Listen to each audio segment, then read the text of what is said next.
नमस्कार दोस्तों, स्वागत है आपका राजनीति भारत। प्रधानमंत्री मोदी जी से आग्रह। मोदी जी, 4 जून से लगातार मन में यह मंथन चल रहा था कि आखिर आप 240 सीट पर अटक कैसे गए। फिर कई बार मन में बातें और विचार आने लगे और समझ में आया वो 10-12 बातें जो मन में थी वो इस वीडियो के माध्यम से आपको मैं बता देता हूँ। पहली बात, वर्ष 2014 में देश में चुनाव आया तो आपने कहा कि प्रधानमंत्री नहीं हूँ, मैं तो प्रधान सेवक हूँ।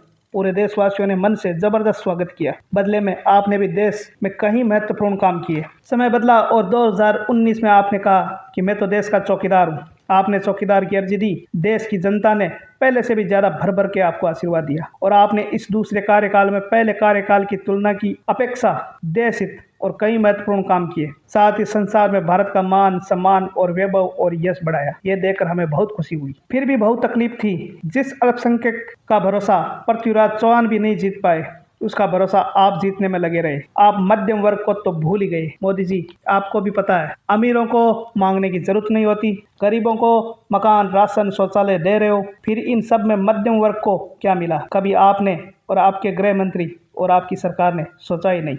आप अल्पसंख्यक को मिलाने के लिए आपके अनूठे प्रयोगों की वजह से आपका कोर वोटर आपसे नाराज होते रहे। आपने कभी बताया नहीं। खैर, बदले ये सब आपने ही कहा था ना कि अल्पसंख्यकों के एक हाथ में धर्मग्रंथ और दूसरे हाथ में कंप्यूटर होना चाहिए। फिर मध्यम वर्ग और बहुसंख्यक के हाथ में क्या होगा? आपने कभी बताया नहीं। खैर, बदले में उन्हीं अल्पसंख्यकों ने आपके हाथ में गठबंधन की सरकार पकड़ा दी। आपसे ज्यादा तो कांग्रेस उन्हें समझती है।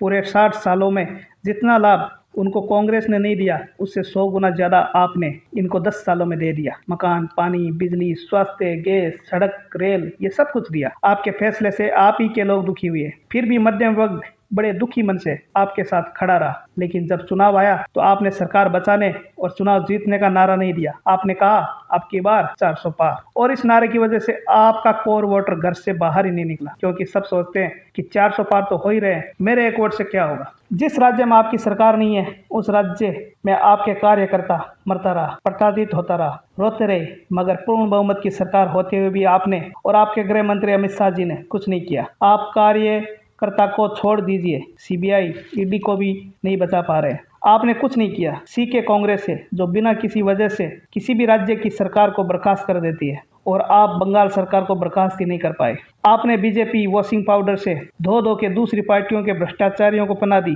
और कार्यकर्ता जो 2014 से लेकर 2024 तक आपका हर मुश्किल में साथ देते रहे, वो बस मुंह ताकते रह गए। अभी भी वक्त है, आप आज से ही पैंतरे बदलिए और खुद को संभालिए। आप कितना भी फ्री दे दीजिए, वो लोग आपको कभी भी वोट नहीं देंगे। शुक्र मनाइए कि आपके अच्छे कामों की वजह से, हम जैसे मध्यम वर्ग की वजह से आपकी सरकार बन गई। आपसे विनती है, इस टाइम में राजनीति से ऊपर उठकर विकास और हिंदुत्व का ऐसा मापदंड तय कीजिए कि विश्व के मानचित्र पर विकसित, समृद्ध और सशक्त भारत की मजबूत स्थिति हो। आखिर में आपसे विनती है कि जो 10 सालों में आपने रवैया रखा उसको बदलिए, और आपके जो कार्यकर्ता है उस पर ध्यान दीजिए। आपका शुभ चिंतक, राजनीति भारत। वंदे मातरम। भारत माता की जय।